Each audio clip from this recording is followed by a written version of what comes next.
Tengan ustedes muy buenas tardes. Mi nombre es Ariel Díaz Aparicio, presidente del CELAC. Hoy viernes 22 de octubre del 2021 damos inicio al tercer día de jornada del segundo encuentro binacional de trabajo social Perú-Ecuador y les damos las más cálidas bienvenidas a todos los asistentes y público en general. Me acompañan en el equipo técnico Violeta Atencia y Jessica Rodríguez, quienes estarán apoyando en el ingreso de los participantes a la plataforma y a las mesas de lectura de ponencias. Agradecemos a los ponentes centrales, a los profesores Eduardo Cáceres, David Chávez, Teresa Matus y Margarita Rosas por su participación y disertación magistral los días 20 y 21, que nos acompañaron y compartieron sus conocimientos, contribuyendo al posicionamiento de la profesión y fomento de la corriente de opinión como construcción participativa de las distintas voces prácticas y investigación social producida en la profesión. Antes de empezar, queremos felicitar a los colegas de Colombia por su Día del Trabajador Social y queremos invitar a Patricia Quinteros, que nos brindará unas palabras. Patricia. Buenas tardes. Hace breves minutos me he reunido con un grupo de Colombia de la Orinoquía. Así es, ¿verdad, abuela? No, Orinoquía. Orinoquía. Así es, pero de distinta pronunciación. Bueno, te puse el acento ecuatoriano. En todo caso, a todos los colegas, amigos de las organizaciones FEDS, CONETS y Consejo de la Ley que integran a los gremios y a las carreras universitarias, un saludo fraterno desde el comité organizador Ecuador-Perú de este segundo binacional y recomendar el trabajo que los colegas colombianos vienen haciendo. Les recordaba que con ellos estamos en un esfuerzo conjunto de organización del Regional Andino para junio del próximo año. Saludos a todos ellos en la persona de nuestra colega y amiga Paola Mejía, por ahora en Colombia, muy pronto retorna a Ecuador. Un abrazo fuerte, Paola, y transmíteles a ellos nuestros saludos y reconocimientos por el trabajo que desarrollan a nivel de las organizaciones gremiales y académicas. Un abrazo a ustedes. Muchísimas gracias, querida Patti. Hago extensivo el abrazo a Jessica. Jessica es la asistente del Consejo Nacional de Trabajo Social, que nos viene haciendo un acompañamiento excelente en estos 3 días. Entonces, Jessica, felicitaciones para ti en particular y muchísimas gracias por el apoyo dado. Bien, muchas gracias, Paola. Igualmente, saludos para ti de parte de CELAC, a todos los colegas colombianos, para Paola y para Jessica. Un abrazo. Muy bien, sigamos entonces. Continuando con la programación del día de hoy, vamos a presentar al profesor Andrés Arias, docente de la Facultad de Trabajo Social de la Universidad Complutense de Madrid, España. Título de la conferencia: Propuestas educativas para la formación del trabajo social. Andrés Arias es catedrático de la Facultad de Trabajo Social y Servicios Sociales y director general de la Fundación General de la Universidad Complutense de Madrid. Ha cursado estudios en las universidades de Santiago de Compostela, Pontificia de Salamanca, Complutense de Madrid, Pontificia de Comillas. Es decano de la Facultad de Trabajo Social, subdirector del posgrado de Investigación y Coordinación Académico del Máster de Trabajo Social Comunitario. Ha desarrollado actividades docentes y de investigador en otros centros académicos, tanto españoles como extranjeros. Bien, entonces damos la bienvenida al profesor Andrés Arias. Profesor, tiene usted la palabra. Querido Ariel, muchas gracias. Voy a compartir una presentación que he preparado para todos ustedes, porque en mi tendencia a irme por las ramas, pues voy a intentar evitarlo. Y este va a ser el esquema al que me voy a intentar ajustar en el día de hoy.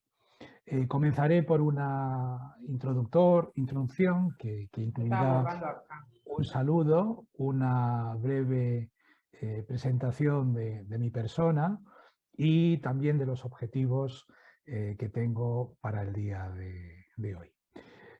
Continuaré por una breve introducción del contexto del trabajo social en España.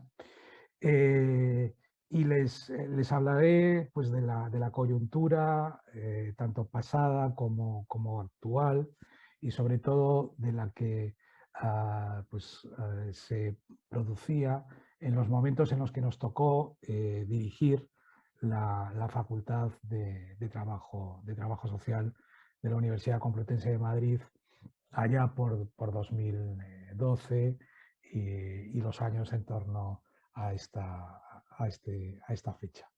Después continuaré conversando con ustedes en torno a la evolución de la educación en trabajo social en España, ejemplificándola y concretándola en el modelo que en su momento desarrollamos en la Universidad Complutense de Madrid, en donde tengo la fortuna pues, de ser profesor e impartir clases y desarrollar mi investigación. Y una vez hecho esto, mi pretensión es la de ofrecerles mi visión personal sobre las tensiones que a mi modesto modo de entender tiene el trabajo social en general, pero particularmente en España, y pues los retos y los aspectos clave para la educación en trabajo social. Me gustaría empezar en mi introducción por los agradecimientos. En primer lugar, le quiero agradecer a mi amigo y colega Jorge García Escobar, que fue quien este verano, cuando estaba de vacaciones, me llamó por teléfono y me invitó a participar en estas jornadas binacionales, lo que me alegró muchísimo, entre otras cuestiones porque yo al mundo andino le tengo un especial cariño.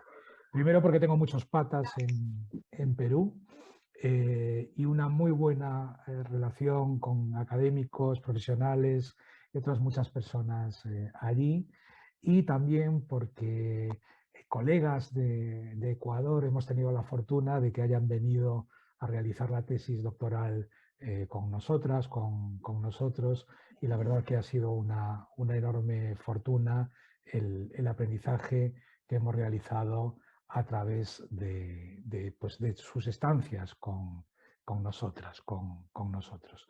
También quería agradecer a las organizadoras y a los organizadores del evento. Disculpen que no diga todos los nombres, pero a Patricia, a Paola, a Ariel, a Jessica. Aprovecho también lo que se ha comentado para felicitar a las colegas, a los colegas de Colombia, que hoy no lo sabía, que celebran su día del trabajo social. Y también saludar a Eli Evangelista, que creo que comparte conmigo la presentación o las conferencias que se van a desarrollar en el día de hoy. Como les han indicado, yo, soy Andrés Arias, soy catedrático de Trabajo Social y Servicios Sociales en la Universidad Complutense de Madrid, y tengo una biografía un poco curiosa para lo que suele ser común entre las trabajadoras y los trabajadores sociales en España, y también para lo que suele ser común en la academia de nuestro país. En este último sentido, por lo que me he movido. No es normal que en España un académico, una académica pase por distintas universidades. Aquí lo habitual suele ser que una persona se forma en una universidad, normalmente continúa su doctorado en la misma y termina siendo profesor de dicha universidad. En mi caso ha sido muy diferente. Empecé en una universidad, me moví a otra para terminar mis estudios, estudié psicología en la Universidad Pontificia de Salamanca, y decirles que yo soy psicólogo, que empecé en el ámbito, originalmente psicólogo, hoy en día me identifico con el trabajo social, siempre hago la broma y digo que me estoy quitando de la psicología, pero yo empecé intentando, cuando estaba terminando mis estudios, convertirme en un psicofisiólogo, en un neuropsicólogo. Lo que pasa es que la vida normalmente es la que manda en muchas de las decisiones que tomamos. Y en aquel momento me ofrecieron la posibilidad de comenzar mis estudios de doctorado en psicología clínica. En concreto, un insigne catedrático de la Universidad de Salamanca, el profesor Villamarzo, que era catedrático, ostentaba la cátedra de psicología profunda, me ofreció hacer la tesis con él. Bueno, habíamos negociado hacerla sobre los factores comunes en los tratamientos psicoterapéuticos, ¿no? Por lo tanto, un primer movimiento de la psicofisiología, de la neuropsicología a la psicología clínica, pero ese proyecto original de tesis doctoral no fructificó. No conseguí, por motivos que no vienen al caso en este momento, aunque mis calificaciones eran muy buenas en aquel momento, una beca para pues, proseguir mis estudios de doctorado en aquella universidad, y me moví a la Universidad Complutense de Madrid, en donde pues, me asenté en el área de psicología social, y el que terminó siendo mi director me convenció para cambiar mi tema de tesis, pasar de la psicología clínica a la psicología social y hacer una tesis de corte epistemológico sobre la fragmentación que en aquel momento y todavía hoy existía en el campo de la intervención psicosocial y más particularmente de la intervención psicoterapéutica. Bueno, terminé mi tesis, pero me moví a otra universidad, la Universidad de Almería, en el sur de España, a 600 kilómetros de donde yo tenía mi casa, porque necesitaba trabajar, me salió un contrato allí, y esto provocó que me moviese al campo de la psicología comunitaria. Y es a través de la psicología comunitaria como yo llego al conocimiento del trabajo social. Y como también me entero de que sale una oportunidad de convertirse en profesor en la Complutense, volver a la universidad en la que yo había hecho la tesis doctoral, y de ese modo pues un psicólogo aterriza en un departamento de trabajo social.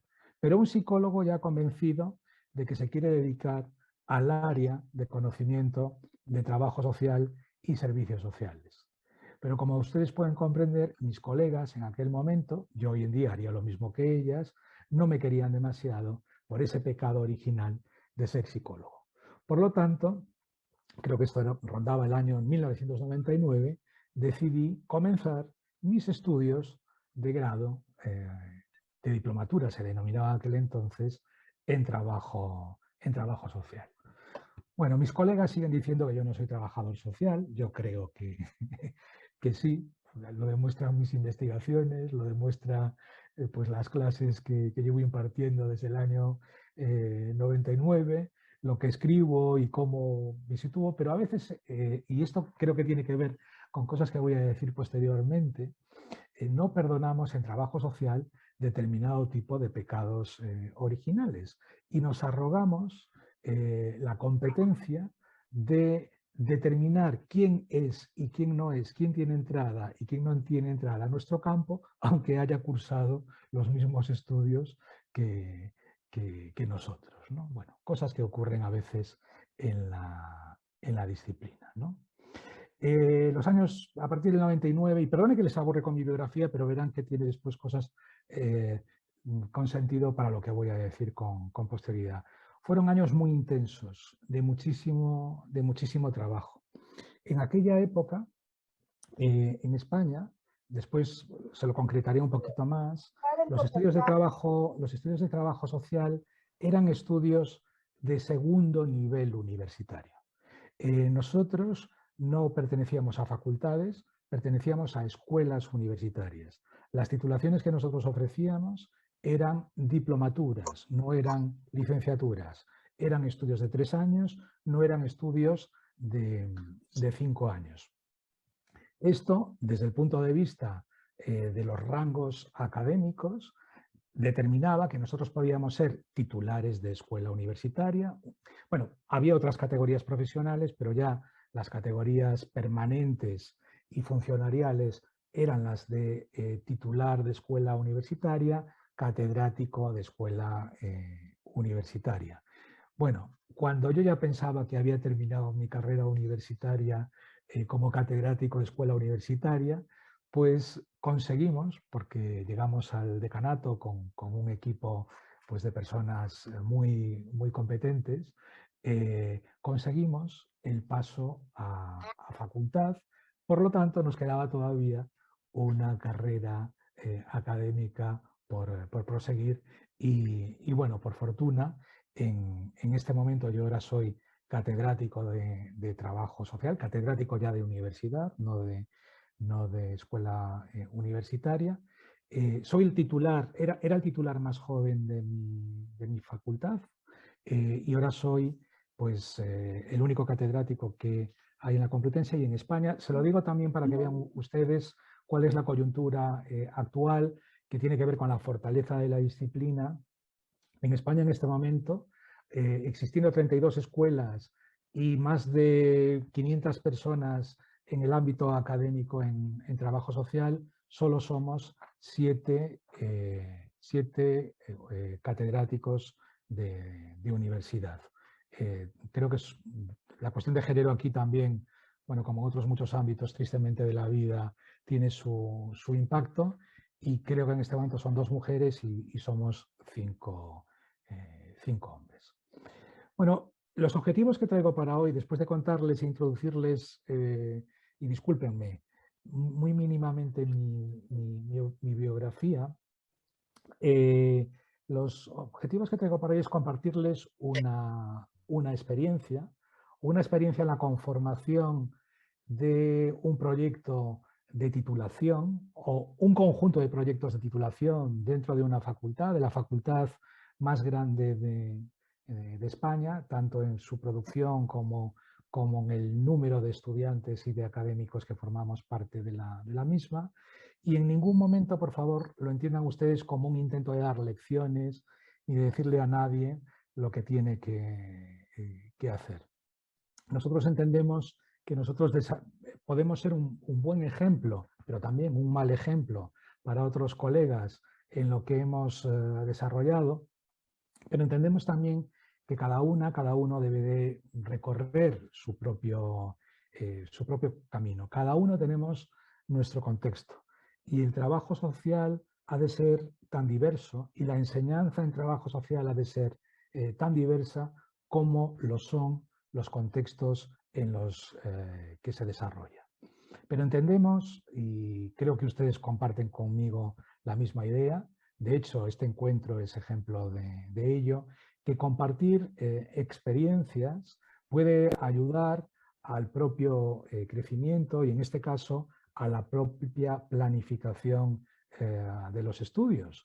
No debemos de importar las estructuras, los procesos de forma automática, pero sí nos pueden inspirar, lo que han hecho otros colegas en otro entorno a la hora de pues, desarrollar pues, planes académicos y programas. Yo sí les pediría en la medida de lo posible que apaguen sus micros porque se oye un ruido de fondo. Bueno, y estos foros, como el que hoy pues ocupamos, son fundamentales para que podamos crecer como académicos y para intercambiar ideas, ¿no? Y en este sentido también a mí me gustaría que la reunión de hoy nos sirva para reflexionar sobre lo aprendido, para reflexionar sobre los errores que en concreto nosotros en la Complutense hemos cometido y sobre todo para orientar el futuro. Les hablaré en primer lugar para entender cómo conformamos en su momento los estudios de trabajo social y los retos a los que hoy en día nos enfrentamos y cuáles entendemos que son las estrategias que tenemos que articular. contextualizar muy brevemente nuestro país, ¿no? España es un país pequeño, diverso, pero muy complejo y con una historia muy tortuosa. Somos un país muy diverso geográficamente, también climáticamente y culturalmente. Aunque desde fuera, me imagino que, bueno, no me imagino, lo sé, en Perú ocurre lo mismo, en Ecuador ocurre lo mismo, en Colombia ocurre lo mismo. Cuando se nos percibe o cuando se nos observa desde fuera, parecemos mucho más homogéneos de lo que después realmente somos una vez que atendemos a las peculiaridades, particularidades de cada entorno. En España en este momento convivimos en torno a 47,5 millones de personas, cifras de 2020. Aquí en Madrid somos unos 6,700,000 ciudadanos, ciudadanas. Somos la tercera región más poblada de España, después de Andalucía, con 8,5 millones, y de Cataluña, con casi 8 también, con 7,7 millones, y por delante de otra comunidad muy poblada, que es la Comunidad Valenciana. Estas 4 regiones concentran el grosso, junto con el País Vasco, de la población española. Somos una población, y esto es muy importante para el trabajo social, muy desigualmente distribuida. La población se concentra en Madrid y en las costas españolas. Y somos una población muy despoblada en el entorno central del país y a la vez muy envejecidas. Hay regiones, en concreto en el norte, en Asturias y en Galicia, en donde tenemos tristemente las tasas de natalidad más bajas del mundo. Por otra parte, y esto lo vivimos como una fortuna, la tasa de migración en los últimos años a España ha crecido de forma exponencial. En el año 80 no llegábamos al 0,5% de población inmigrante. Y en la actualidad, dependiendo de las estadísticas que uno consulte, estamos entre un 11,5% y casi un 13% de población inmigrante. El 30% de los inmigrantes en España son de origen latinoamericano. Un 1,5 millones de personas nacidas en América conviven actualmente en España. Sí que es verdad que en los últimos años ha habido una pequeña reducción en la población inmigrante debido fundamentalmente a las crisis que hemos vivido recientemente. Políticamente, somos un país también bastante peculiar. A pesar de que llevamos ya 40 años, más de 40 años de democracia, el resto de nuestra historia ha sido una historia vivida, salvo muy pequeñas excepciones, bajo regímenes autoritarios. En este momento somos una monarquía parlamentaria, pero casi toda nuestra historia ha estado bajo el mandato de 2 grandes monarquías, 2 grandes dinastías, primero la de los Austrias, luego la de los Borbones. Hemos tenido 2 periodos pequeños republicanos, la primera república cortísima y la segunda también, tan solo del año 31 al año 36, pero tristemente hemos vivido una muy larga dictadura, cercana a los 40 años, la dictadura de Franco, entre el año 36 y el año 75. Y esto ha marcado muy particularmente el desarrollo del trabajo social en nuestro país y la historia de la educación del trabajo social en España. Por otra parte, la última monarquía y la actual, la borbónica, trajo en su momento con Felipe V un gobierno muy centralista y eso generó muchísimos conflictos. De este intento centralista pues, se derivan por la prohibición de los foros particulares que tenía cada territorio, por los problemas que en los últimos años, bueno, desde en el último siglo, lleva viviendo España en determinadas partes de la península, como son el País Vasco o Cataluña, ¿no? En este momento hemos pasado de un Estado central que ya les digo, provenía de la época de la dinastía borbónica, pero que también se mantuvo durante el franquismo, a un Estado autonómico muy descentralizado. Y esto también tiene importancia en lo que se refiere al desarrollo de los estudios de trabajo social.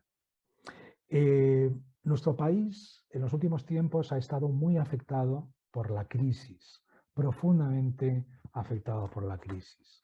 Vivimos momentos de elevadísima precariedad, de dualización muy intensa de la sociedad, con ricos cada vez más ricos pero menos, y pobres cada vez más pobres y cada vez más. Y emerge un fenómeno antiguo que muchas sociedades europeas pensaban desaparecido, que es el de los trabajadores pobres.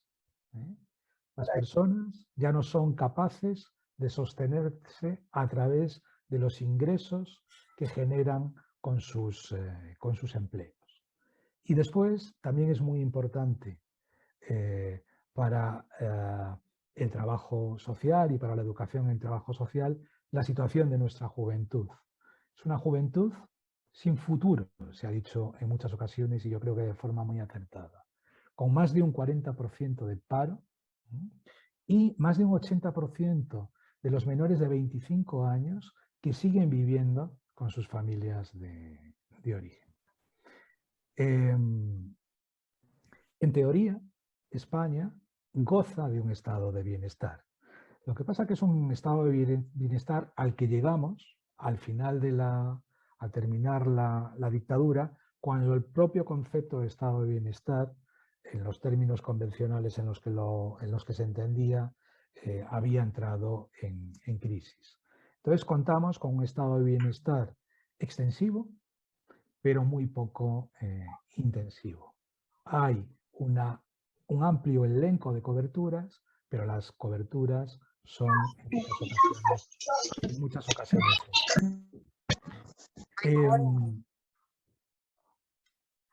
Tenemos un conjunto muy importante de... Perdón, que estoy intentando... tenía que haber puesto esta transparencia antes, porque parte de estas cuestiones ya las he comentado. Pero fíjense,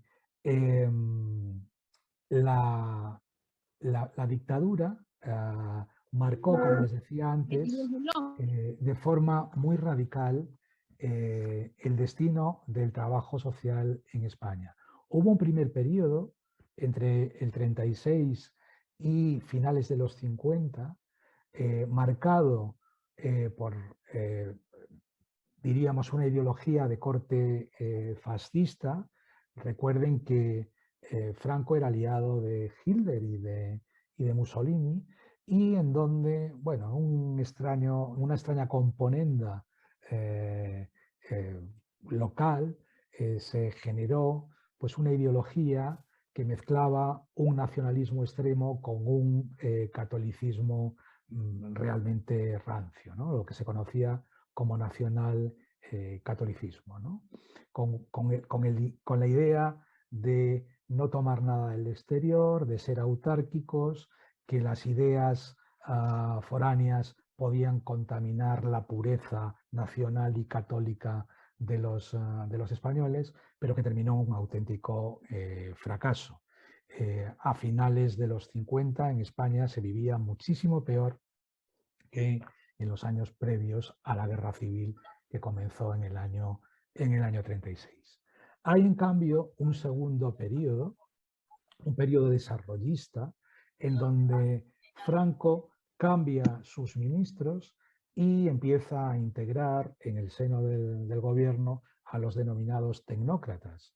Eran personajes normalmente vinculados con el Opus Dei que consiguen un gran avance para lo que había antes en términos comparativos social, un crecimiento espectacular de las clases medias, pero el régimen sigue siendo un régimen paternalista, un régimen con tintes asistenciales y un régimen en donde los derechos sociales y civiles, pues evidentemente no estaban reconocidos, ¿no?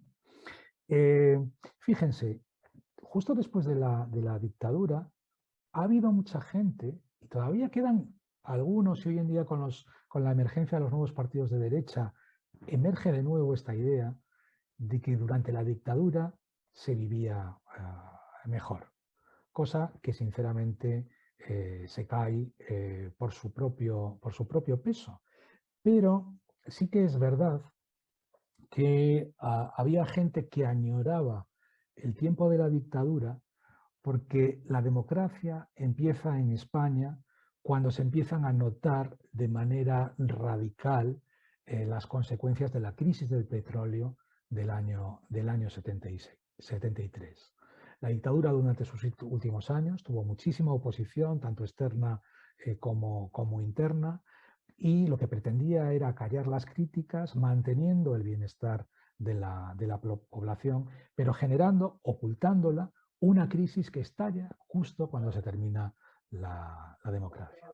Esto ha pasado y pasa en muchas ocasiones en muchos países. Pongamos el ejemplo claro es el de Chile con Pinochet, y me van a disculpar ustedes, pero el de Perú también con Fujimori, ¿no? Fíjense, el presidente del gobierno en aquel momento, Arias Navarro, en España,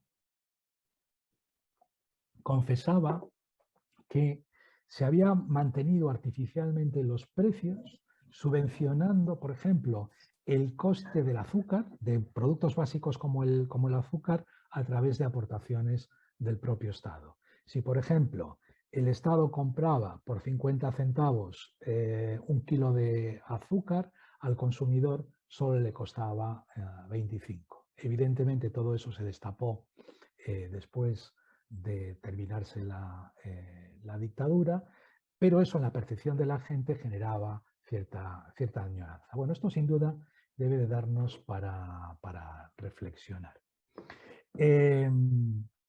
Fíjense, la democracia, que se suele considerar que empieza en España en el año 78, que es cuando se aprueba nuestra actual Constitución, trajo consigo el desarrollo del sistema de servicios sociales que tenemos en este momento, configurado de otro modo en aquella época, pero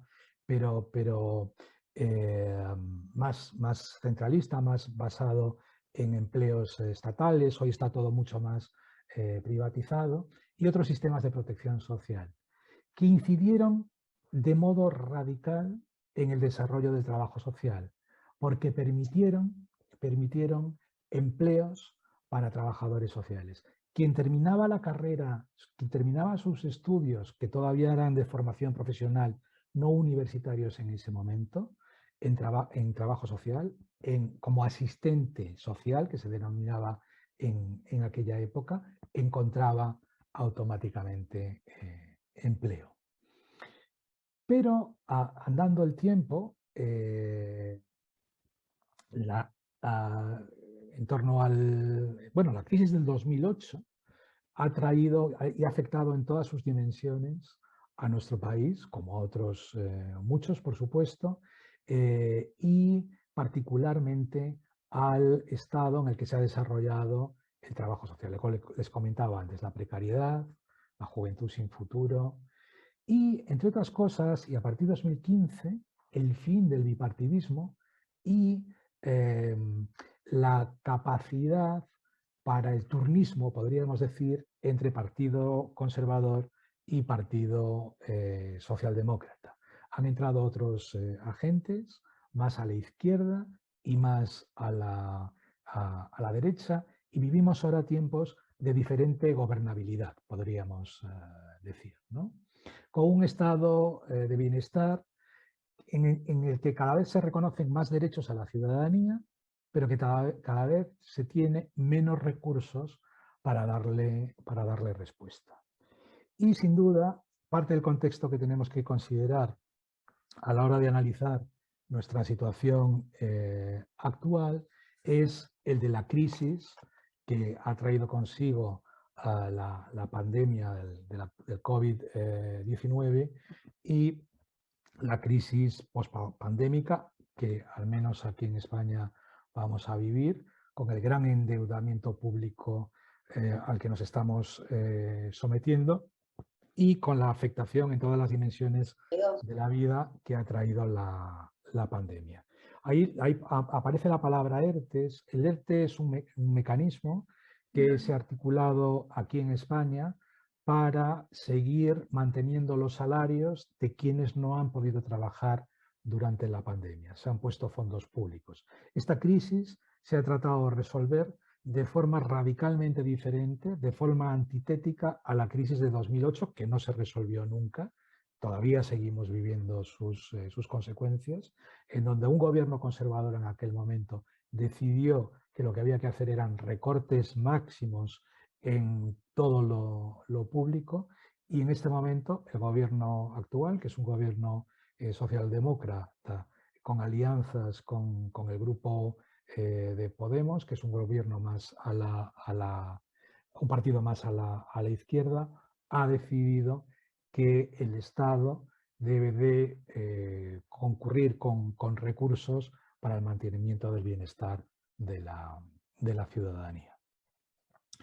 En este contexto voy a intentar contarles en 5 minutos, cosa que es un poco ridícula, me van a perdonar, la historia de la educación en trabajo social aquí en España, ¿no? En este contexto que les he descrito, podríamos identificar una primera etapa de educación para el trabajo social, educando en una práctica benéfico-caritativa.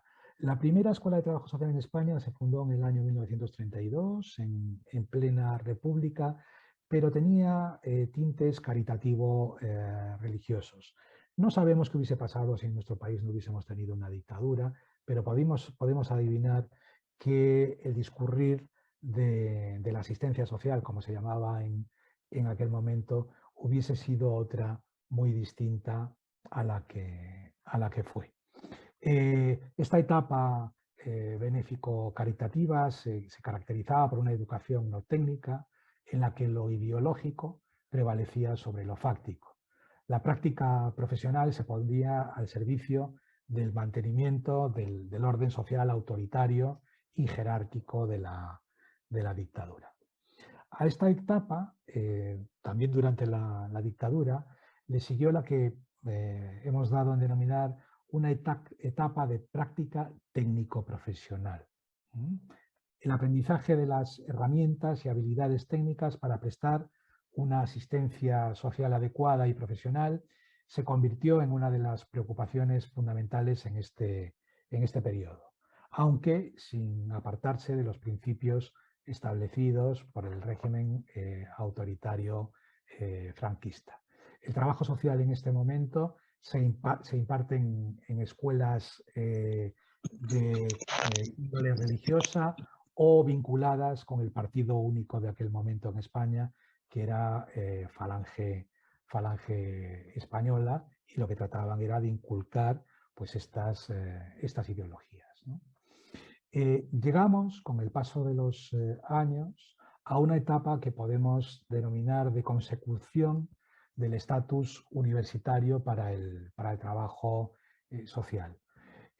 Creo que podríamos decir que esta etapa es una etapa dorada para el trabajo social y para la educación en trabajo social en España, porque coincide también con la construcción de un sistema moderno de servicios sociales y con la aparición de muchísimas oportunidades de empleo para los trabajadores sociales. Aquí la verdad es que se generó un problema que tiene que ver con, podríamos denominar, morir de éxito. Con 3 años de estudio en una escuela universitaria, uno encontraba un empleo, un empleo estatal, muy bien remunerado si lo comparamos con lo que se le paga hoy en día a un trabajador o a una trabajadora social, y con un horario normalmente muy cómodo, de 8 a 3 y sin tener más preocupaciones que las del ocio y el tiempo libre al terminar la jornada, laboral. Eso hizo que el trabajo social como disciplina, por decirlo de algún modo, se desentendiese de progresar. Era fácil conseguir empleo, no había que preocuparse por desarrollar una disciplina que generase conocimiento, que generase nuevas técnicas, como ocurría, por ejemplo, en aquel mismo momento con la psicología, en donde no había empleo, pero se generaban nuevas especialidades como la psicología ambiental, la psicología comunitaria, la psicología del deporte, la psicología política, etc. Y en cambio en trabajo social había mucho empleo, pero esto no ocurría. Ya con el estatus universitario, un nuevo periodo, también de oro, entiendo yo, es el que podemos denominar etapa de convergencia con Bolonia. Esta etapa, en donde cambiamos radicalmente la estructura de los estudios de todas las titulaciones universitarias, la aprovechó el trabajo social para elevarse de estatus. Hubo mucho trabajo político por detrás, muchas colegas lucharon en los pasillos del poder para que el trabajo social estuviese ahí reconocido como una disciplina que ya no solo tenía el primer nivel de estudios, el de grado universitario, sino también el de máster, que hasta ese momento no se había podido estudiar, y especialmente el nivel de doctorado. Ya les digo, yo considero que esta ha sido la segunda etapa de oro del trabajo social y de la educación del trabajo social en España. Y la quinta, y creo que hasta ahora la última etapa, coincide con el momento actual. Bueno, coincide con un periodo que se inicia después de la crisis del 2008. Yo lo denomino periodo de robusta debilidad y por la lucha de mantener un estatus independientes para la educación en trabajo social en concreto. El presente es un momento muy complejo en el que se observan tanto nuestras debilidades académicas y profesionales debido a nuestra relativa juventud y posición tradicionalmente auxiliar frente a otras disciplinas, como también se observan nuestras fortalezas. En concreto, la cercanía a los problemas reales de la gente, sobre todo la actitud crítica ante lo que sucede, el orgullo por el área de conocimiento y el orgullo por la profesión. El trabajo social, tanto profesional como académico, ha salido a la calle para resistir el intento de desmantelamiento del sistema público de servicios sociales. Por ejemplo, nos sumamos a la denominada marea naranja, que luchaba precisamente por eso. Los educadores en trabajo social, los profesores, las profesoras, nos hemos aliado con la que en su momento se configuró como la marea verde que defendía la enseñanza pública ante los intentos de desmantelamiento por parte de los países más conservadores. Y, entre otros, los trabajadores sanitarios, los trabajadores sociales sanitarios, se han unido a la que se conoce como la marea blanca, que lucha por la sanidad pública y universal. Pero dentro de las universidades también ha habido mucho sufrimiento y mucha resistencia. Esto ha ocurrido por el intento que muchos rectores universitarios han tenido de desmantelar las escuelas y facultades de trabajo social, así como los departamentos específicos de nuestra disciplina, para que se incorporaran a facultades y a departamentos más genéricos. Tristemente, en la mayoría de las universidades se han perdido estas batallas. En la Universidad Complutense, quizás por nuestro volumen, seguimos resistiendo, seguimos siendo facultad independiente, departamento independiente, pero debemos de buscar alianzas y sacar fuerzas de donde podamos para terminar de ganar la guerra.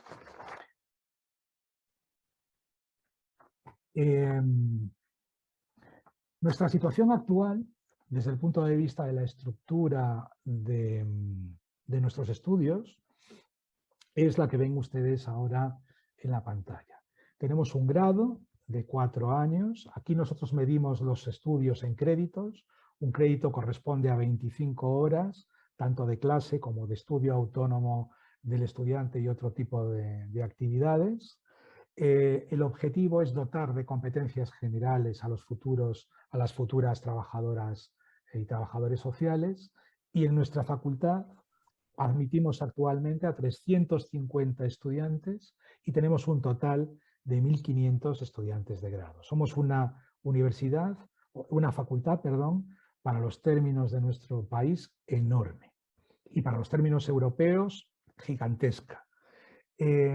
Después tenemos el máster. En este momento tenemos 2 másteres oficiales, uno de trabajo social comunitario y gestión de servicios sociales y otro de estudios LGTBIQ+, de 1 año de duración y de 60 créditos, y en cada uno de estos másteres se pueden matricular como mucho 40 estudiantes.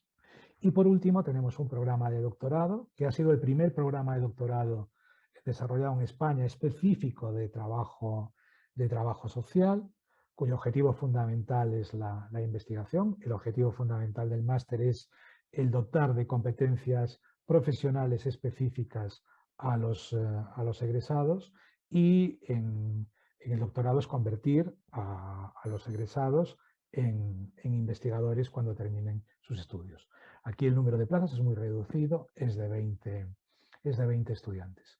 Quería comentarles un gran fracaso que tuvimos y de una propuesta que yo realicé en su momento, que era nosotros intentamos que nuestros másteres fueran de 2 años y no conseguimos mantenerlo porque el gobierno, en el momento en que nosotros implementamos nuestro máster, decidió subir las tasas universitarias, con lo cual era insostenible para nuestros estudiantes. Pero nosotros teníamos la convicción de que era necesario un máster de investigación en trabajo social. Era un máster de 2 años que preparaba a los estudiantes para la entrada en el doctorado, para desarrollar sus investigaciones. Hoy en día en el doctorado tenemos problemas muy importantes porque los estudiantes a los que admitimos no tienen las competencias investigadoras necesarias para de forma autónoma desarrollar su investigación. Y el gobierno fija que la duración de los estudios de doctorado a tiempo completo es de 3 años, lo que en ocasiones provoca, debido a esa falta de competencias investigadoras, un falso fracaso escolar. Me voy a saltar esto porque yo creo que vamos un poquito mal de tiempo. Bueno, no me voy a detener en la estructura de grado, en las materias obligatorias, las materias optativas.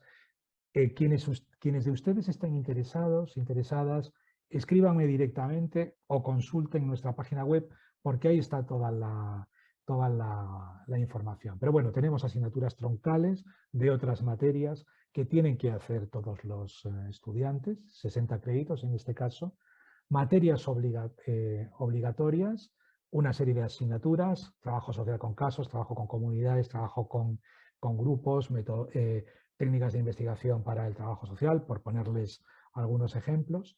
Prácticas que para nosotros son fundamentales. Nosotros tenemos 1 año entero de prácticas en centros en donde obligamos a que los tutores sean trabajadores sociales y los alumnos hacen 42 créditos ECTS, que eso supone casi el año entero de estudios, al que se suma un trabajo final de grado. Sí les quiero comentar que hicimos una apuesta muy importante por el estudio de trabajo social, al menos para parte de los estudiantes, en lengua inglesa. Y en este momento les ofrecemos a quienes quieren de forma voluntaria la posibilidad de hacer una especialización en trabajo social internacional que hacemos de manera virtual desde el año 2005 con un conjunto de universidades europeas en lengua inglesa y con materias sobre trabajo social comunitario, diversidad étnica, entre otras muchas temáticas. Bueno, me voy a saltar estas partes. Aquí tienen un poco cómo es la secuencia de las asignaturas. Primero estudian las básicas y parte de las obligatorias. En tercer curso las obligatorias y ya entran en las optativas. Y el cuarto se dedica exclusivamente a las prácticas y a la preparación del trabajo de fin de carrera. Esto está disponible en nuestra página web, son las asignaturas con sus nombres, con las competencias que adquieren y también tratamos de plantearle a nuestros estudiantes cuáles pueden ser sus futuras salidas profesionales. Fíjense, ahora a mí me gustaría dedicar el tiempo que me queda, que ya es muy poquito, creo que me quedan 10 minutos, a transmitirles mi visión personal sobre algunas tensiones que yo observo en el trabajo social en España y que inciden de forma particular en la enseñanza del trabajo social.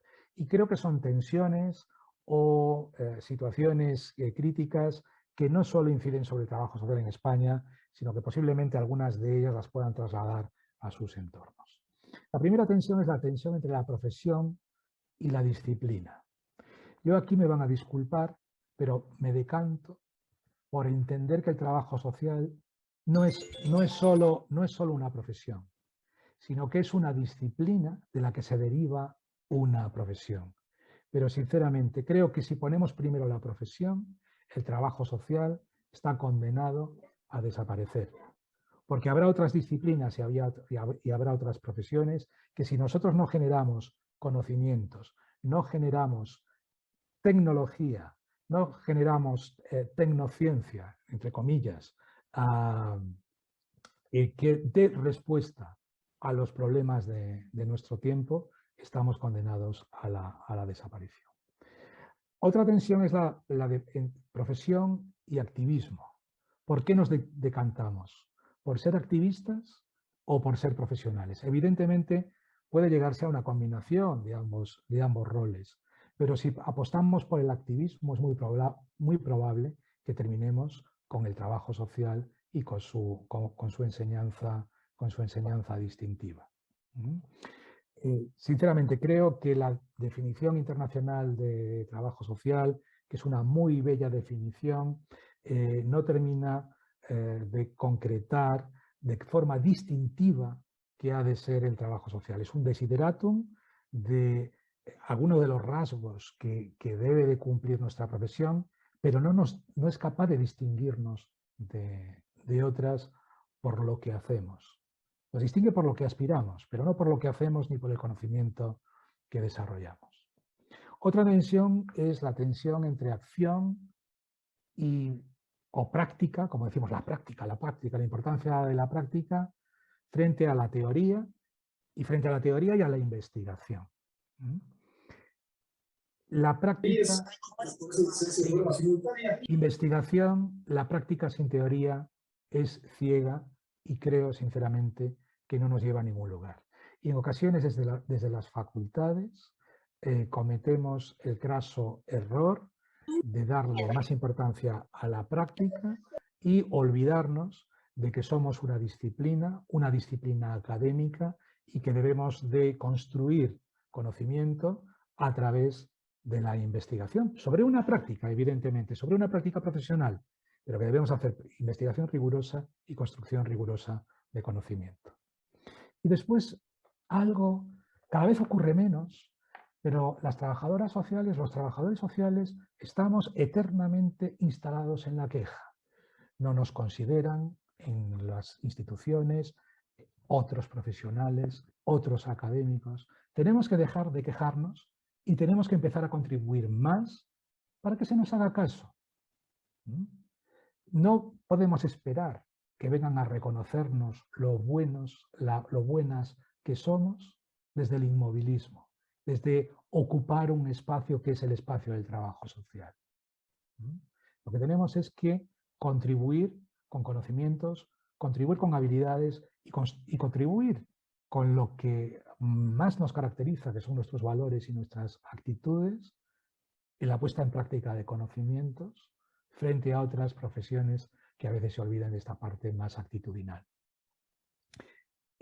La clave para mí es ocupar un espacio académico y un espacio profesional propio. Y aquí, fíjense, tenemos que decidirnos si debemos de seguir manteniendo la idea de una profesión generalista o si el trabajo social debe de plantearse como una profesión común, pero con diferentes especializaciones. Nos dedicamos a tantas cosas, a problemas tan complejos que no podemos saber de todo. Y tal vez, manteniendo un hilo común, debemos empezar a diferenciarnos y también en los planes de estudio que desarrollamos tenemos que empezar a implementar esa diferenciación.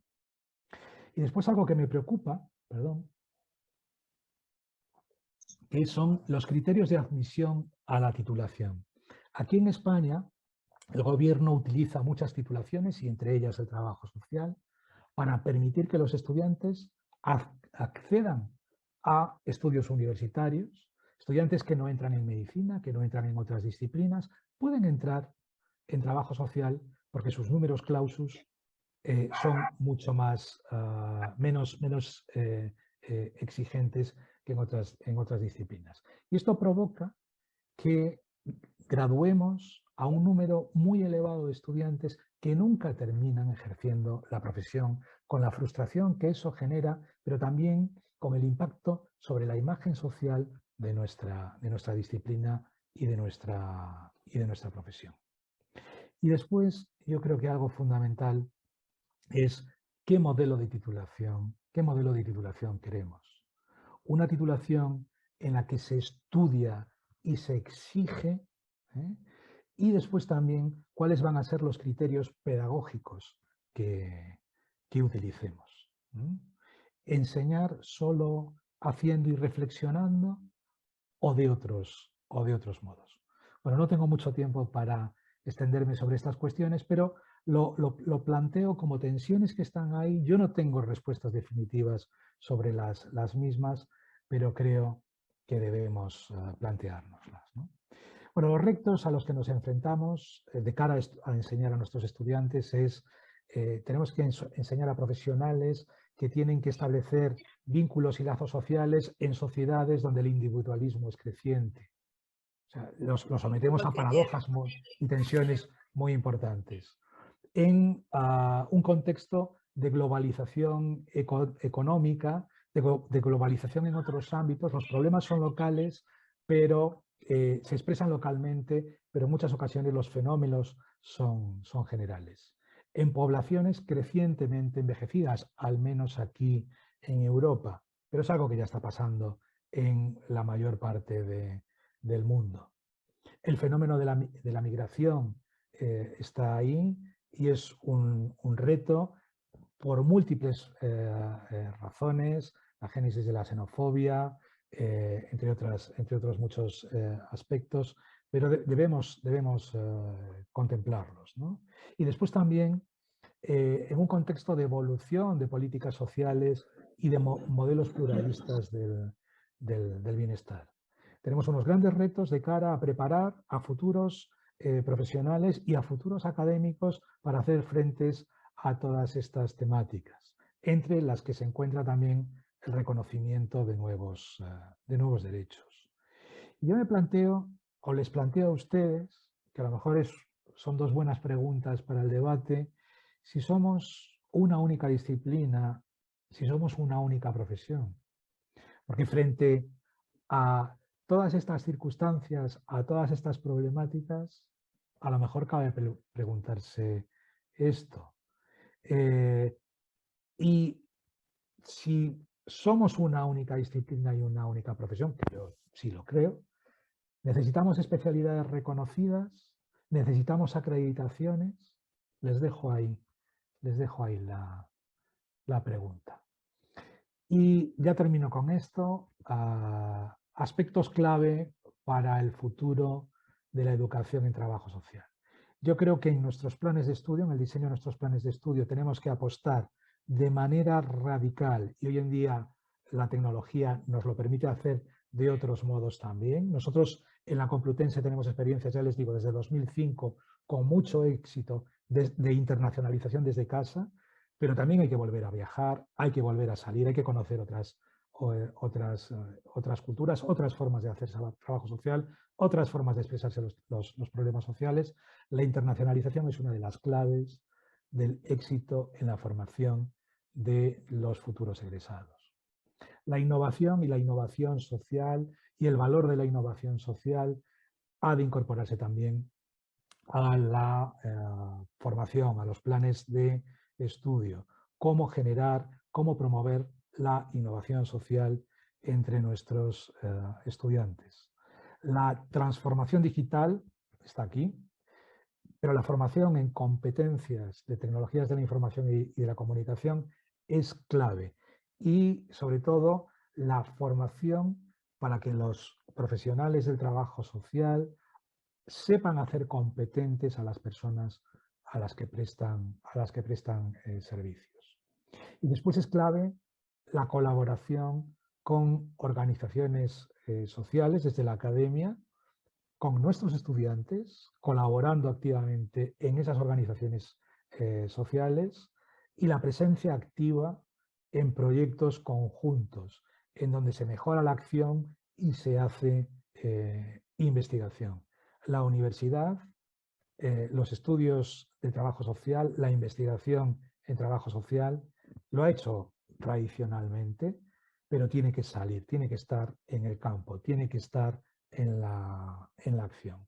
Y para mí la clave, sinceramente no cabe duda, la clave del futuro del trabajo social está en el desarrollo de la investigación en trabajo social, no la realización de estudios contables.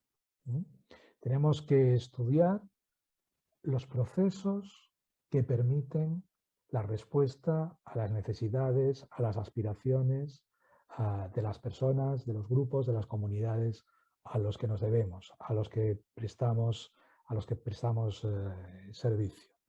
No debemos hacerlo en función de nuestro parecer. Y creo, modestamente, que una de las claves es la investigación participativa. Si nos diferenciamos de otros académicos sociales, no de todos, por supuesto, es que nuestra historia nos ha enseñado que contando con las personas a las que nos debemos, a las que debemos prestar servicios en nuestras investigaciones, los resultados de las mismas van normalmente por el camino adecuado. Había preparado un discurso más largo, lo que pasa que el tiempo siempre se nos echa encima. Aquí algunas notas bibliográficas y decirles que bueno, he preparado esta conferencia con muchísimo gusto. Lamento a estas horas estar tan cansado. Yo normalmente a esta hora ya llevo 3 horas durmiendo.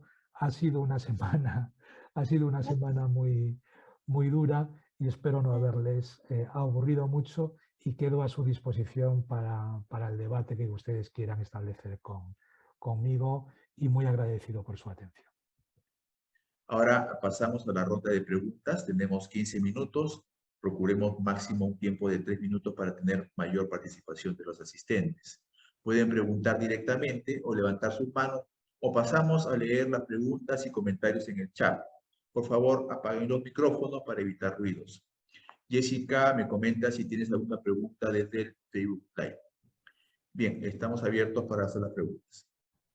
Gabriela Saldaña, muchísimas gracias por utilizar dos términos que yo creo que son fundamentales en trabajo social: innovar e investigación, acción. Yo entiendo que los trabajadores, las trabajadoras sociales, en lo que nos debemos de convertir es en facilitadores de la innovación en el ámbito de lo social, de la ciudadanía. Y la investigación-acción o las estrategias participativas son la clave para esto. Nosotros no podemos ir por delante de las personas a las que prestamos servicios, sino que debemos acompañarlas, no intentando ser más listos, más inteligentes, mejores investigadores que ellos, sino personas que sabemos facilitar procesos, se nos enseña eso y estoy de acuerdo completamente con usted. Innovar, investigar e investigar a través de la acción participativa. Bien, ¿otra pregunta? Johnny, muy interesante lo que planteas. Y por cierto, pido disculpas porque lo tenía apuntado, pero los nervios del directo a veces hace que nos olvidemos de lo más importante. Y al principio quería tener unas palabras de recuerdo para todas las personas que nos han dejado, todas las colegas, todos los amigos, todos los familiares que nos han dejado durante esta pandemia, todas las personas que todavía están padeciéndola, están en las UBIs de los hospitales, están enfermas y todavía nos queda mucho por hacer. Contestándole a Johnny Hurtado, yo creo que sí, la pandemia ha sido una oportunidad para aprender algo, al menos aquí en España y en la ciudad de Madrid, hemos aprendido la capacidad autoorganizativa de las personas en los barrios para dar respuestas a las necesidades que traía la pandemia. Pero puede ser la pandemia o puede ser otra circunstancia. ¿Cómo se atendió a gente mayor que no podía salir a la compra? ¿Cómo se atendió a enfermos, a niños en circunstancias muy complicadas? La ciudadanía se autoorganizó. Del estudio de estos procesos tenemos que aprender. Y después de cómo empezamos a utilizar las tecnologías de la comunicación que tenemos en nuestra mano. Hasta hace nada, hasta hace muy poquito, en trabajo social, yo tengo algo escrito en este sentido, éramos absolutamente reacios a utilizar este medio que estamos utilizando ahora, la videoconferencia, por ejemplo, para desarrollar nuestro trabajo.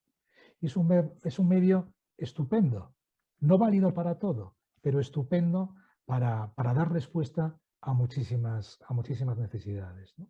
El trabajo social virtual, el e-social work, como lo llama mi amigo y compañero aquí en la Universidad de Educación a Distancia, Antonio López, es el presente, ya no es el futuro. Y también debemos incorporarlo a nuestros planes de estudio y a la formación. No basta con decir, los estudiantes son nativos digitales. No, porque hay que aprender específicamente cómo manejar la tecnología para hacer trabajo social a través de ella, ¿eh? Que no es lo mismo que estar en Instagram o en cualquier otra red social. Johnny, no sé si te he contestado. Sí, profesor, muchas gracias. Profesor, en función a lo que acaba de mencionar, a cómo visibilizar, por ejemplo, la carrera, ¿qué acciones se podrían tomar en cuenta para que esta generación actual tome interés en estudiar trabajo social? Nosotros tenemos una demanda, fíjense, nosotros pasamos de una carrera de 3 años a una carrera de 4 años, a unos estudios universitarios de 3 años a 4, y pensábamos que íbamos a perder estudiantes. Y lo que ocurrió fue todo lo contrario. Tenemos más estudiantes ahora. Yo creo que lo que se está haciendo, yo creo que en la mayor parte de las universidades, va por el buen camino. Y lo apuntaba yo en mi exposición, que es abrir las puertas de la universidad a la sociedad y que la sociedad entre y nosotros salir también de la universidad. Nosotros estamos teniendo ahora experiencias de aprendizaje y servicio con nuestros estudiantes fantásticas, en las que trabajan hacen, bueno, pues experiencias de aprendizaje y servicio en los barrios, en clave de igualdad con la ciudadanía, evidentemente siendo facilitadores de procesos, y creo que ese puede ser uno de los caminos. Otro es la producción académica, la producción científica rigurosa, y tener cada vez mejores medios, revistas científicas. A mí eso me parece una clave fundamental, pero también la divulgación. La divulgación a la población de lo que hacemos, llegar de manera pedagógica, de manera entretenida, a la ciudadanía es clave. Y algo que yo llevo repitiendo durante muchos años, no solo tenemos que estar en los problemas, que sí, tenemos que mantenernos ahí, no solo tenemos que estar en las zonas de exclusión, que sí, y debe de ser nuestra prioridad, pero el trabajo social debe de ser también un trabajo de ocio, de tiempo libre, de socialización, de construcción de ciudadanía. Y tiene que ser un trabajo ya no solo preventivo, sino un trabajo social promocional, promocional de la calidad de vida, promocional del...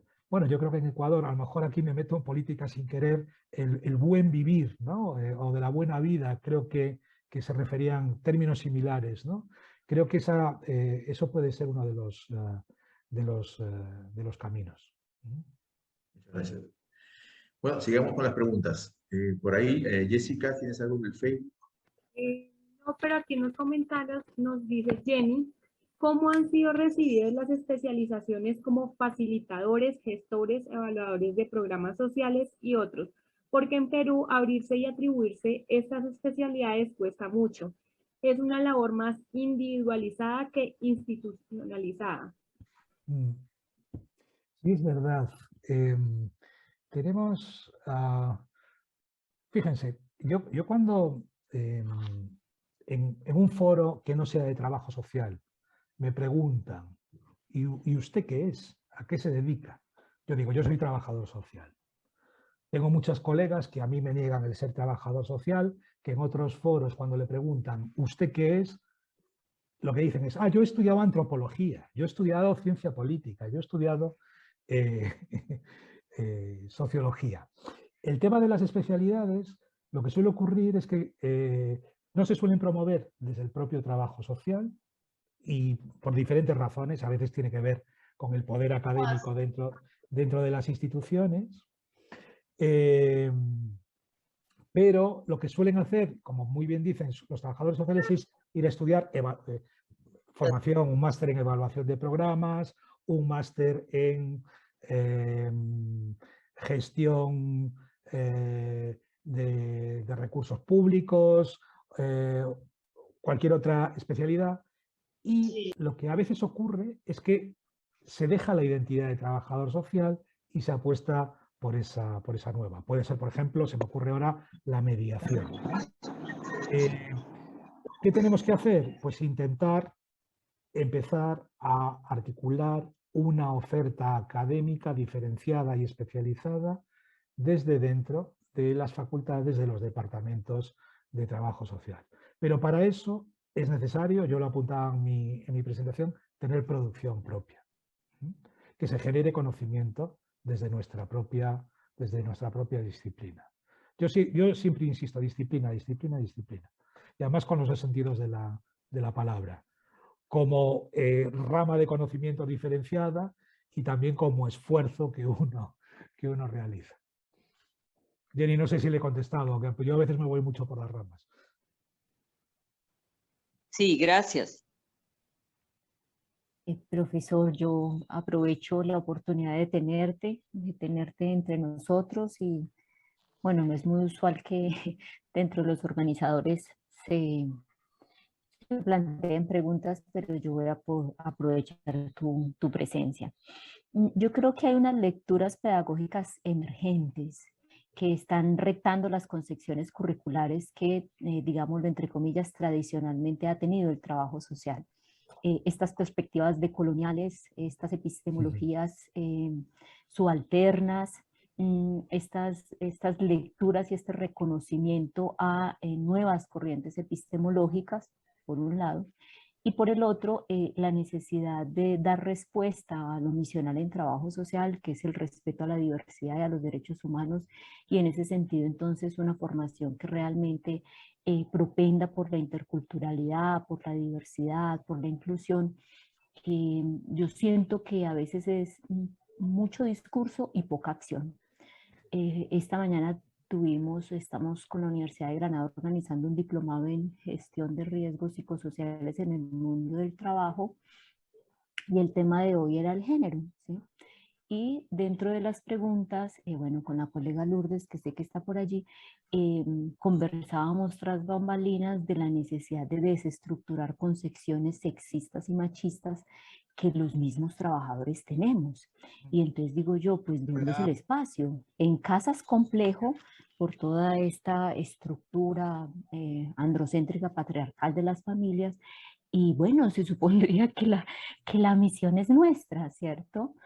Entonces, bueno, quería como escucharte en esos dos sentidos, en ese trasegar por las nuevas epistemologías y en esos nuevos retos que nos depara la intervención, o sea, que requiere la intervención como un trabajador social que piense que por encima de sus principios teleológicos está su religión. O sea, esta mañana terminé yo como con úlcera, ¿cierto? De escuchar posiciones tan radicales. Bueno, a mí me parece, lo que pasa es que yo hablo aquí desde el desconocimiento y entonces no me gusta ser frívolo con esto. Uno de los retos que tengo yo ahora de estudio es incorporarme al análisis de las epistemologías decoloniales, pero desde mi desconocimiento me suena a discursos ya oídos y ya discurridos en un sentido. Me suena a todo el desmontaje que desde los años 20 del siglo XX se está realizando con todos los intentos de construcción positivista y empirista más radical, ¿no? En líneas que apostaban por la construcción de ciencias sociales más humanas, no de corte fisicalista, ¿no? Pero lo importante aquí, que a mí me parece muy positivo de lo de colonial, la crítica, la deconstrucción que se hace. Pero cuando se deconstruye y cuando se hace desaparecer algo, hay que volver a construir y tienes que plantear caminos concretos sobre cómo operar desde lo decolonial. Y yo, pero hablo desde mi desconocimiento, Paola, intuyo que eso es lo que falta. El cómo me oriento a partir de ahora. Porque evidentemente yo puedo desmontar un discurso eurocéntrico, un discurso machista, pero ¿cómo construyo a partir de ahí? ¿Cómo doy respuesta a las necesidades de las personas que yo trabajo desde esas nuevas perspectivas? Eso creo que contesta un poco a lo, pero ya lo habías contestado, ya lo contestaste tú. Tu pregunta primera ya la contestaste tú. Y perdona, la segunda, concrétamela un poquito más, si no te importa. Sí, era frente a la intervención, o sea, digamos que la intervención le exige al trabajador social una actitud ética política de respeto absoluto frente a las diferencias identitarias de género, de generación, de orientación sexual. Bueno, y si eso no pasa en la casa, que me formen no, sin duda, la claro. Nosotros nos debemos a dos mandatos fundamentales. Uno, a nuestro código ético, sin duda, que yo creo que a lo largo de los años, a lo largo de nuestra historia, de un siglo y más allá, hemos ido construyendo y tenemos relativamente claro, pero nos debemos también al mandato institucional, al mandato de las organizaciones para las que trabajamos. Y ahí no tenemos que ser ingenuos. Estas organizaciones tienen su propia agenda. Y si uno no está conforme con este tipo de de agendas, bueno, a veces no te queda más remedio que asumirlas porque tienes que comer, tienes que trabajar, tienes que llevar un salario a casa, ¿no? Y entras en determinado tipo de contradicciones. Pero yo estoy contigo. No se puede poner por encima de los principios éticos consensuados de la profesión otro tipo de formas de situarse en el mundo que sinceramente... Yo creo que los trabajadores sociales, hombres por ejemplo, que somos machistas porque hemos sido socializados de ese modo y porque la sociedad lo sigue siendo y nos repercute cotidianamente, tenemos que hacer un esfuerzo constante por no serlo. Ese ha de ser nuestro compromiso. Y debemos asumir y admitir cuando reconocemos en nosotros o se nos reconoce un comportamiento machista, un comportamiento que va en contra de la diversidad funcional, por ejemplo, o un comportamiento edadista, pues reconocérnoslo e intentar modificarlo. Pero evidentemente somos falibles, ¿no? Pero bueno, yo creo que el ideal tiene que estar ahí constantemente y después yo creo que tenemos una herramienta de trabajo social, las tienen por supuesto otras profesiones afines, que es la supervisión. Y en la supervisión hay que incorporar, no sé si estás de acuerdo conmigo, Paola, todo este tipo de elementos. Perfecto, muchísimas gracias, profesor Andrés. Doctor Arias, un poco hay dos cosas que me han resonado de lo que usted ha manifestado. Lo primero es cuando usted dice, sí, es verdad, estoy de acuerdo en lo que usted plantea, que las instituciones tienen sus agendas y uno a veces trabaja, pero también a veces creo que los profesionales nos dejamos absorber por esas agendas y terminamos siendo como autómatas de lo que hacemos y vamos perdiendo esa capacidad de creación y de innovación en nuestros puestos, que eso no nos lo quita la institución, ¿no? Mi pregunta es, ¿qué recomendaciones usted le daría a los docentes? Porque me llamó mucho y eso también me hace cuestionarme, ¿no?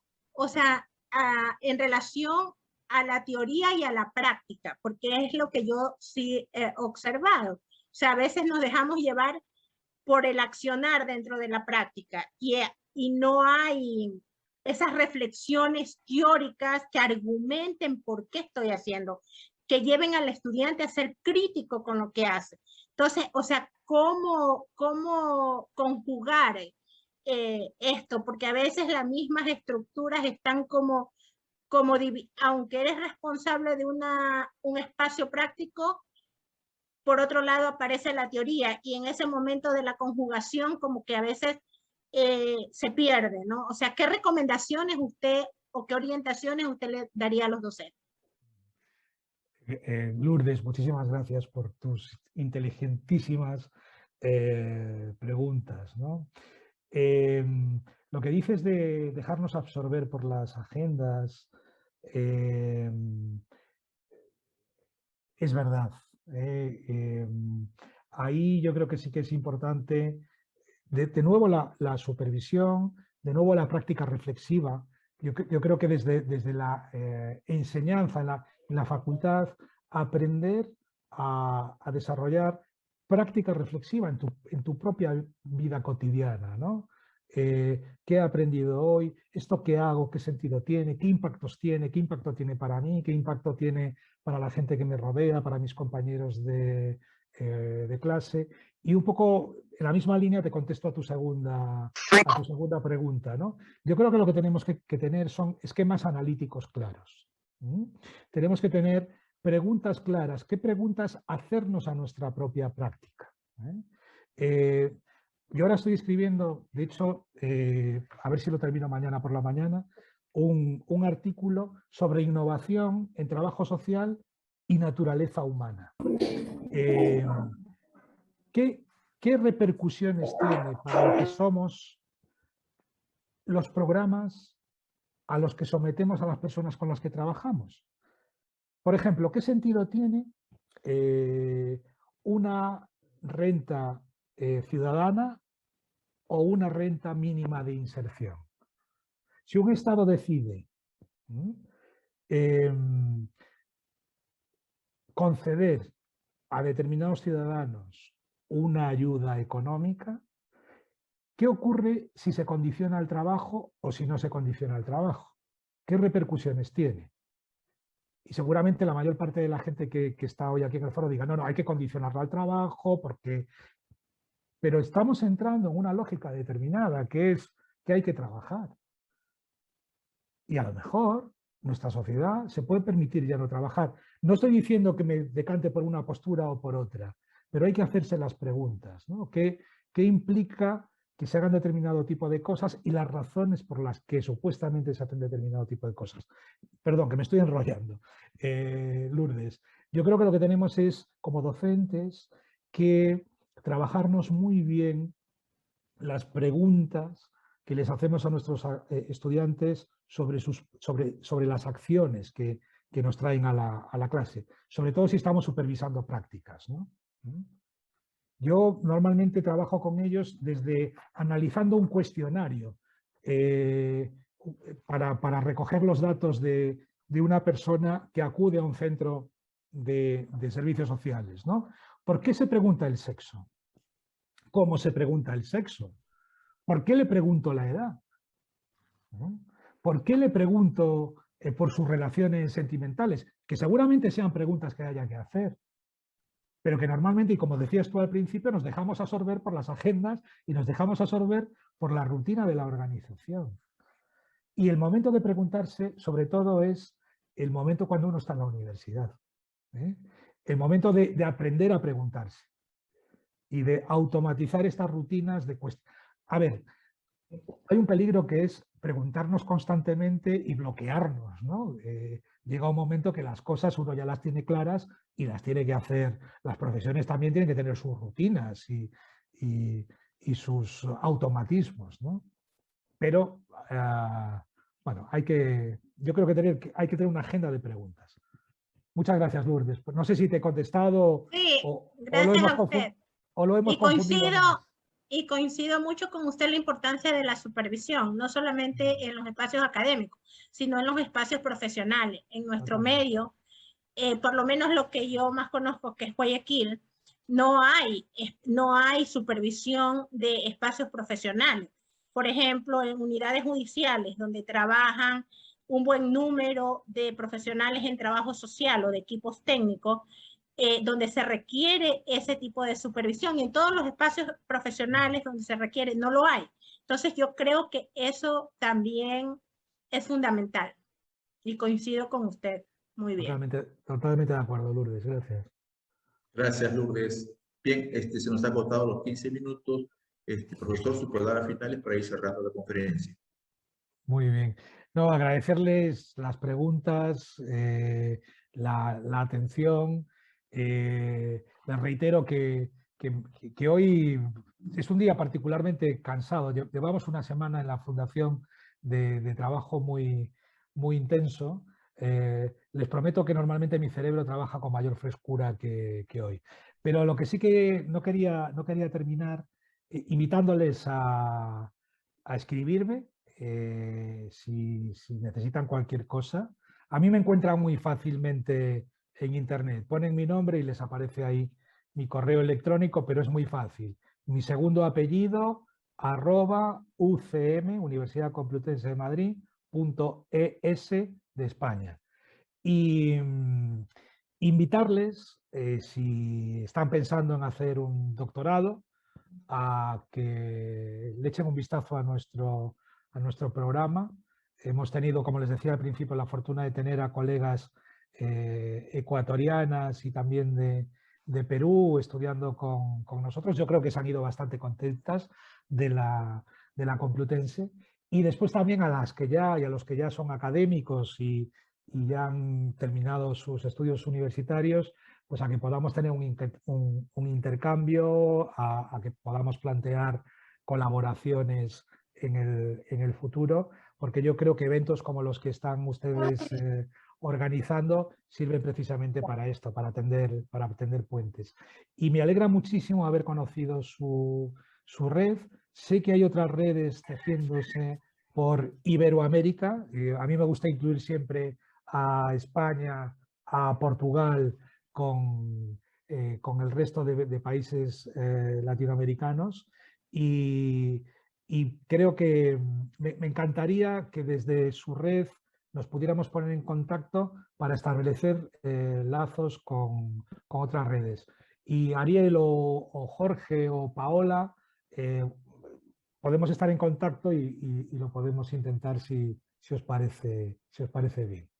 Magnífico, profesor. Muchísimas gracias. Te tomaremos la palabra. Y es Fantástico. que es viernes y es tu 1:30 de la mañana. Es viernes y el cuerpo lo sabe. Sí, yo entonces, estoy mil cansadito. gracias. Bien, Muy profesor. bien.